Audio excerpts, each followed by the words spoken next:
All right, let's talk about something that's quietly changing everything about our relationship with the internet. We're going to explore this massive shift from being a digital tenant to becoming a digital owner. And trust me, this change could completely redefine who holds the power online. So yeah, let's dive right in. Okay, I want to kick things off with a really direct question, especially for all you creators, brands, and businesses listening. Do you really own your followers? I mean, think about it. You've spent years, maybe even a decade building that audience. But what if I told you that you don't own that relationship? Not at all. You're just borrowing. And that right there, that brings us to the absolute core of what we're talking about today. It's this clash between two totally different ways of living and working online. You've got the tenant model, which is pretty much where we all are now, and then you've got this new idea, the ownership model. And believe me, the difference between these two, it's everything. So, let's start by breaking down the world we're all living in right now. The easiest way to think about it is this. The big social platforms, they're the landlords. And you're building your business, your brand, your entire online life on what is essentially rented land. You know, there's a quote from the source material that just hits the nail on the head. It says, "Creators are just tenants." And it's so true, right? You build up all this incredible value. We're talking your community, your content, your reputation, but the landlord, the platform, they can just change the rules on you at any moment. So what are the actual risks here? What does it mean to be a digital tenant? Well, these are things that honestly a lot of creators have felt firsthand. One little algorithm change and boom, your reach is gone overnight. A sudden rule change and your whole business model gets torn to shreds. And then there's the big one, the ultimate fear, getting deplatformed. Just like that, your community is swept away and you lose everything you've spent years building. It's a really, really scary place to be. But what if there was another way? This is where a really cool new concept comes into play, one that's designed to solve this exact problem. It's called Social Networks as a Service, or SNaaS for short, and it's all about building a totally new foundation for your digital life. So what exactly is SNaaS? Well, to put it simply, it's a model that just completely flips the script. Instead of being just another user renting a tiny corner of some massive global platform, you become the owner of your own dedicated digital ecosystem. The key takeaway? You're in charge. And this really is the perfect way to picture it. It's the difference between just renting an apartment where you have to follow someone else's rules and owning the entire building. Because when you own the building, you're the one who sets the rules, you're the one who builds the equity, and you and only you control its future.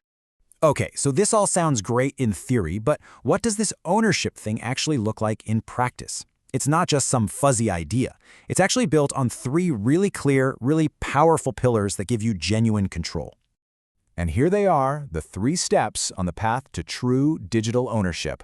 You've got data sovereignty, platform autonomy, and capital appreciation. All right, let's break down what each one of these actually means for you.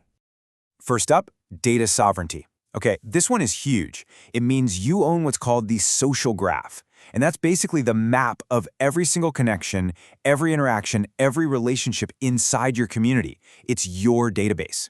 So if you ever decide to move, you can just pick up and take that entire web of connections with you. They are truly 100% yours. Number 2 is platform autonomy. And really, this just means freedom. You get to set the community guidelines. You get to decide how to make money without some platform taking a giant slice of the pie. And maybe most importantly, you control the algorithm. No more just crossing your fingers and praying that some black box algorithm actually shows your stuff to the people who asked to see it. And the third pillar, well, this one is a total game changer, especially for businesses. It's called capital appreciation. What this means is your social network stops being just another marketing expense on a spreadsheet. Instead, it becomes a real, tangible, valuable asset on your company's balance sheet. It's an investment that can actually grow in value over time. Now, what's so fascinating about this whole model is that it's not just a win for the person or the company who owns the network. It actually creates a better, fairer economy for absolutely everyone involved. I mean, just look at it from a creator's perspective. The difference is just stark. In the old tenant model, a huge chunk of the value you generate gets siphoned off by the platform. It's like a tax, right? But in the SNaaS model, you keep 100% of the value you create. That is a massive, massive shift in economic power, right back to the creator. So what does this all mean for creators in the long run? It's a complete transformation. You go from being just a content producer, kind of stuck on a hamster wheel, to becoming a platform mogul in your own right. You get true audience ownership, total financial and algorithmic freedom, and the kind of career security that can only come from building on land you actually own. And for businesses, the financial shift is just as dramatic. Your spending goes from being a constant operating expense to actually building an asset. Your company's valuation can see a direct increase. And that huge risk of being totally dependent on another platform? Gone. It's just eliminated. And let's not forget the community members themselves. What's in it for them? Well, they stop being the product that gets sold to advertisers. In an ownership model, what you get is a community that's built on a foundation of better privacy, maybe even shared governance, and a high-trust environment that's free from all the noise and chaos of a giant global platform. You know, even advertising gets better in this world. It evolves. It moves away from that old model of just interrupting people and moves towards seamless integration. Advertisers get a much better verified context for their brands, they find new B2B opportunities, and they get ethical access to high-quality first-party data. And that, right there, is the future of the entire industry. Okay, so let's bring this all together. As you can see, this isn't just some technical shift we're talking about.